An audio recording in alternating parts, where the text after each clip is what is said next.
Hey, it's Chris Chico, and in this video, I'm going to share with you my system for generating leads online for your real estate investing business and wholesaling business. Now, this particular strategy is designed for you if you're a brand new investor looking to get your first deal done. Now, a lot of people in this niche say don't do any paid advertising. You've got guys like Jerry Norton or Jamil Damji, where they are proposing go and talk to agents. That's where the key is. Or go driving for dollars or cold calling and all that other jazz. I'm going to tell you, when I first started in the business, I did all of that and I was miserable. People didn't want to hear from me. I spent every single day cold calling. Just with a lot of friction in my life, and I just couldn't get deals done. And then finally, I decided, this was back then in 2003-ish, I said, you know what? I know that the majority of the guys and gals that are doing big numbers, they're all doing direct mail at that time. So I said, I got to dive into that and I got to figure that out. So I went down the rabbit hole of figuring out direct mail at that time and figuring out the right marketing system for your real estate wholesaling business is one of the key decisions that you can make. Because I myself went from, making a couple $1,000 a month, barely making a living, to 6 months later doing $110,000 in a single month. And the only reason I was able to do that is because instead of spending so much time, energy, and effort trying to figure out a marketing system, trying to figure out something that would work. And then when it didn't work, now I had to go back to the drawing board and doing it again and again and again. Now that I had established a system and a process for getting motivated sellers, people that raise their hands and say, yes, I'm interested in selling my property at a discount, all of a sudden, I no longer had to worry about that. I just turn up the volume, and now I could I could focus on the other parts of the business, and I can grow that. And so that's what ended up happening to me. I then transitioned out of direct mail around 2006 and purely doing online marketing. But again, I've always been an inbound guy. Never want to be the annoying pest with these people, because when you're cold calling somebody, you are the annoying pest. I wanted to be the welcome guest. I wanted somebody to raise their hands. And so when you call them, it's like, hey, this is Chris, a national property buyer. You filled out a form online and requesting an offer on your property. I'd love to be able to help you.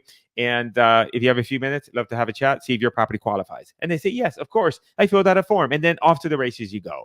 So that is the best way to do that. And there's other benefits associated with this particular type of lead generation. And so a couple of things is, number one is that it's a faster way of getting deals. You do a cold call, that person has never thought about selling. Now you've got to convince them that you're not some scammer from overseas, and then now get them to open up. And then you get into that conversation, but they weren't really thinking about selling it. So you got to kind of be aggressive as a salesperson. You got to be a ninja on the phones in order to get that person all the way to not even, they didn't wake up today trying to sell their property. And then all of a sudden now you're trying to get them to sign the contract. The thing is with online lead generation, right? With inbound leads, that person decided today, I got to sell this piece of crap that I have. I need to get this out of my life. And then all of a sudden now you call them, you're already like so many steps ahead of the person cold calling. And now it becomes a different conversation. And so to me, that's one of the key things about online leads, because you can get a lead and today and put that property in the contract, and then 2 weeks later, and a week later, sell it, and then 2 weeks later close, and all of a sudden you can do a deal relatively quickly. Whereas the other methods, not really. The other thing that I wanted to mention is that let me see here, scalability, right? Scalability is key when it comes to online marketing. The thing is that if you're doing any sort of cold calling, in order to scale, now what do you got to do? You got to get more names. You got to, spend more time on the phone, either you or you got to hire cold callers. And so it's not that easy to go ahead and scale that particular type of business model, and so when you're doing online marketing, the only thing you have to do is you have to log on to the computer and change the number. And now the number goes from $20 a day to $35 a day. And that's simply it. Now you're going to get an extra 2 to 3 leads a day, and off to the races you go. So it's so much easier to scale online marketing. The other thing that I wanted to mention here too as well is, I kind of skipped here a little bit. Well, okay, I'm not gonna re-record this video. The first one I did, I had low energy, so I restarted it. But this is it. All right, more efficient use of your time. Now, by that I mean that you have a system that's working in the background while you're working. Bottom line. You're talking to sellers. You're driving your kids all over town. Maybe you're going to South Beach like I am and just living la vida loca. It doesn't really matter. Whatever's your mojo. And I do that with my wife, though, by the way. And I'm just not going to say anymore. All right. You do that, and you have a system in the background that's working 24 hours a day, 7 days a week. It's not a human. So that means that you don't have to worry about, them calling sick and them like doing a double dip on you because they're trying to cold call for you, but they have another client that they're cold calling and they're sharing leads and all kinds of crazy stuff that happens over there. None of that. You're getting the leads coming in, and that is great. So that's another key benefit of that. And so, and now keep in mind, it's just for reference sake. I used to be an REO agent. I mean, there's a lot of stuff about my story that I don't know. I used to be an REO agent before I used to be a real estate investor. The way I got into investing is that the guy that was buying most of my deals as an REO agent. An REO agent is an agent that sells properties for the banks.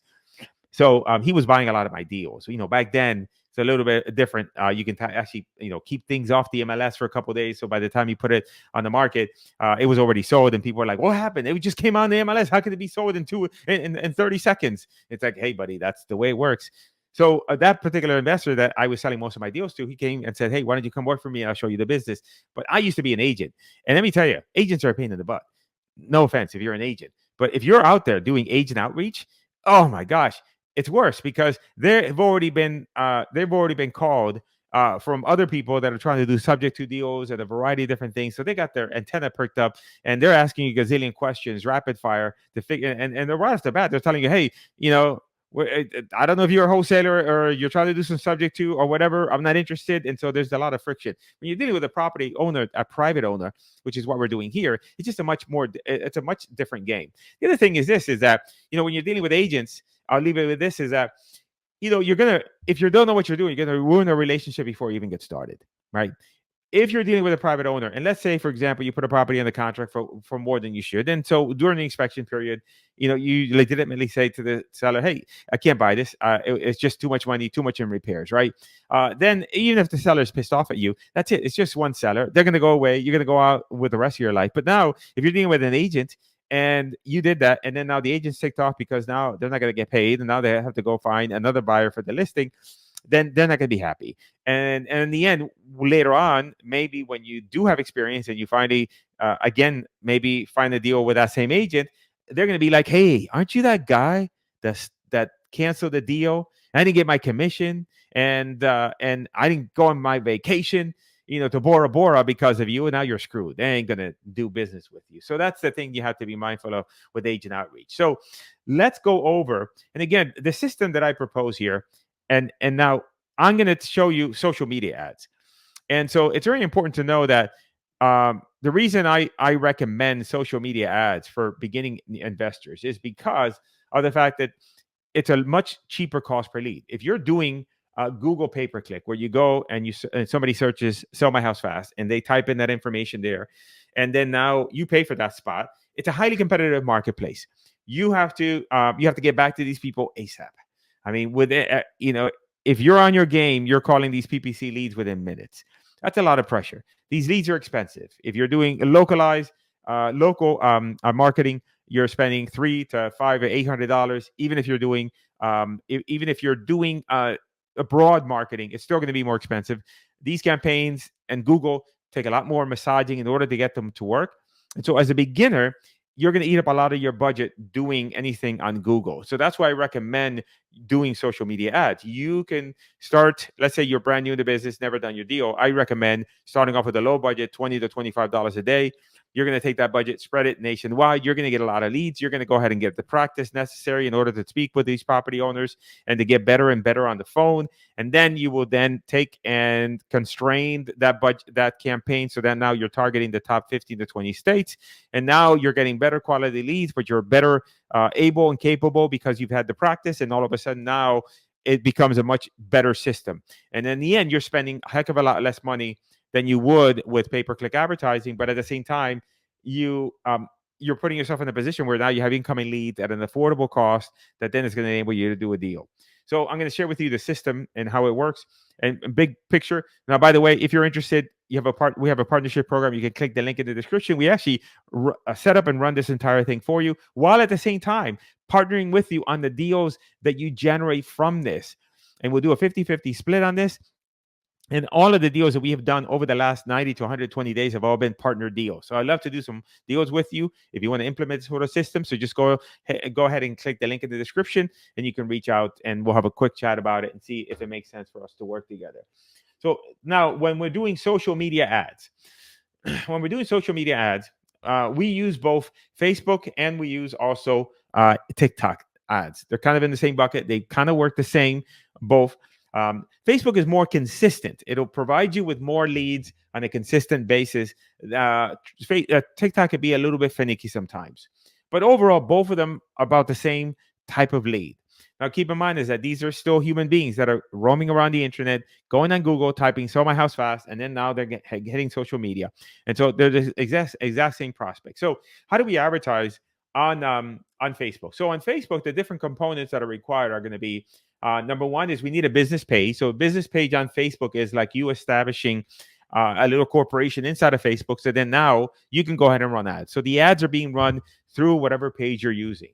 Now, in the context of the page, there's a couple of things we need. Now, we're going to go ahead and collect the information using Facebook lead forms. And Facebook lead forms, the reason why they work is because you're keeping people on platform with Facebook. They don't want you to, they prefer you not to take people off of Facebook. They prefer the person stay there on Facebook. So we use lead ads. Lead ads can sometimes be a little bit lower quality. And so as a result, then what we do is we ask a bunch of questions about the property. And we ask everything from what type of property it is, why you're selling, how soon did you want to sell, the condition of the property, etc. So we ask a bunch of questions to them, and then that way we can get good quality leads. Now, the lead form is going to require a couple things. Number one, you do need to have a website. So then that way you need a link to your website from the lead form. So when they finish entering the lead form, that they can click on the button and go to your website. In addition to that, you're also going to need a privacy policy. And that's a requirement of the lead ads. And so you need a website with a privacy policy that's attached to the configuration of that lead form. Now, you're going to then from that page using Facebook's advertising system, you're going to go ahead and start running ads. And we typically run ads that are either video ads or there are image ads. So we use both. You need to be using both because each of them target a particular audience. Now, as those ads run, people are going to go to the lead form, fill in the information, and then now we use a tool called Zappier. And then we use that tool, Zappier, to then take those leads and send them somewhere else. Where do we send those leads? We don't send them to hell. We send them, I don't know why I said that. We send them to G. We do a couple of things. So we send those leads to an email. So if you're a client, you get an email notification of the lead. In addition to that, we send all the leads to a Google Sheet. So we have an inventory of all the leads in one place, and we can kind of analyze that really quickly and know at a glance, hey, here are all the leads we generated, and then have a better handle on things versus if we don't have that. Now, we use at the end, we send them to a CRM, a way to manage your leads, but we do it very simply on Trello. And the reason we do it on Trello is we're going to keep complexity down when it comes to this business. Number one, because I've seen many clients that have the most complicated tech setup, CRM, it does this and it does that, and they send them like 3 texts here. And I'm like, okay, well, how many deals you're doing? And they say, no deals. But my CRM is the best. And I say to them, you're so dumb. Get rid of it all. So you need, I don't say that. I'm a nice guy. I don't tell clients that they're dumb. I just tell them, listen, you don't understand. Okay. I take a playbook from my wife. My wife doesn't tell me that I'm dumb. She says, hey, honey, you don't understand. But I know it. She's telling me, Chico, you're dumb. Chris, you're dumb. And I listen. So we send them to Trello. And so Trello, you're going to use your phone, okay, this right here, so you don't have to worry about carriers or your number being blocked or spam likely or anything like that. You're going to use your phone to call people. That's what people do. You use your phone, you text message them, you get them on the phone. That's it. It's simple.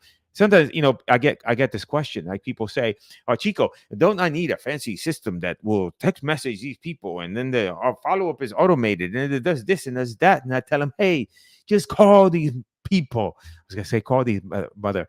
Call them. Just call them. Pick up the phone and call them. All right. I do get animated when I say that. All right. Now I'm starting to get loopy. It's late at night. All right. So now with TikTok is a very similar process here. And actually, I'm doing the video like this because I was playing around with this too, and I put this thing together. And I said, hey, let me show you guys in a different way. So with TikTok, TikTok now is only video ads. So we're using video ads.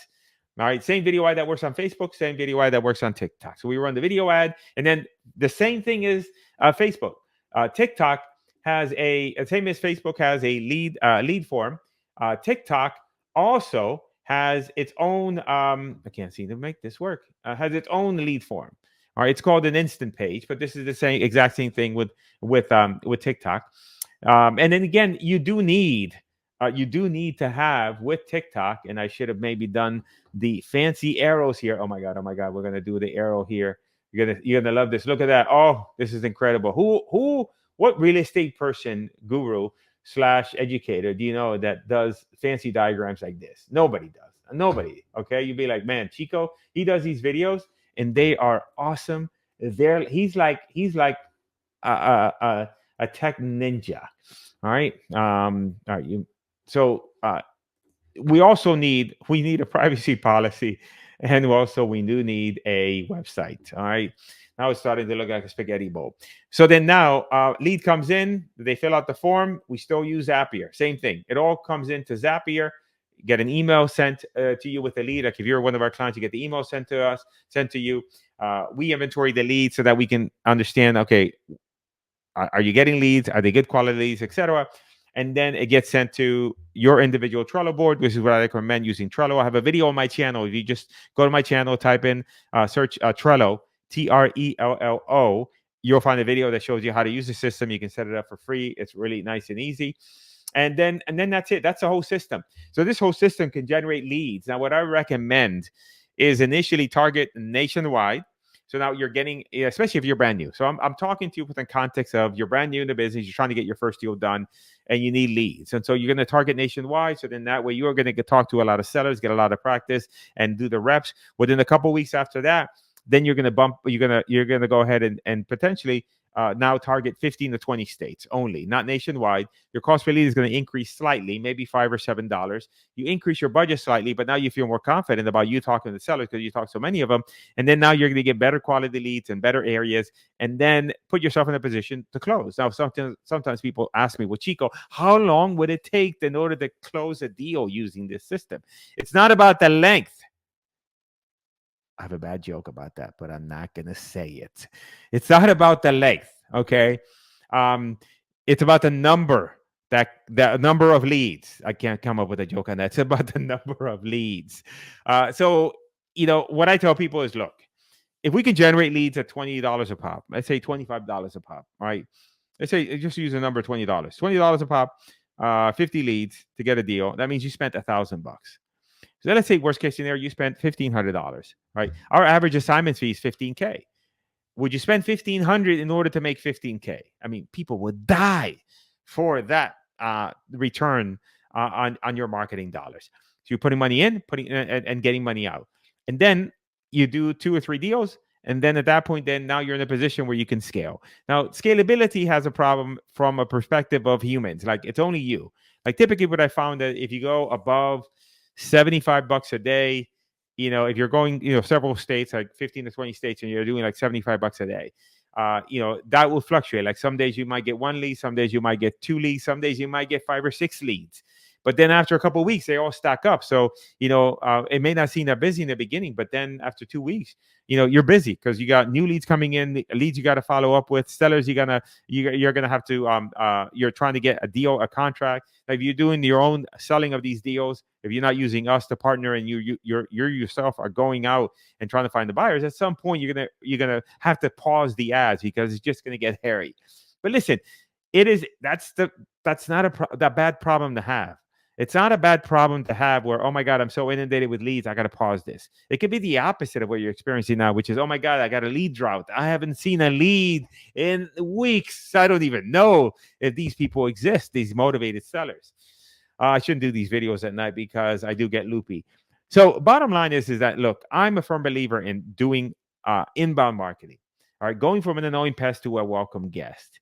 I believe that the best way to go out and get inbound leads is not to pay a pay-per-lead company, not to hire an agency, but to be able to put yourself in an environment where you have a system set up for you that you're not paying an access fee for the leads. And and that's what we do. We can set up this entire system for you, but we can also help you in closing the deals that come from it. So if you're interested, click the link in the description. I will, however, ask you to watch one of these other videos here or here. I don't know where they're at. And that way you can learn a bit more about how the system works. And then you can decide if you want to implement it or not.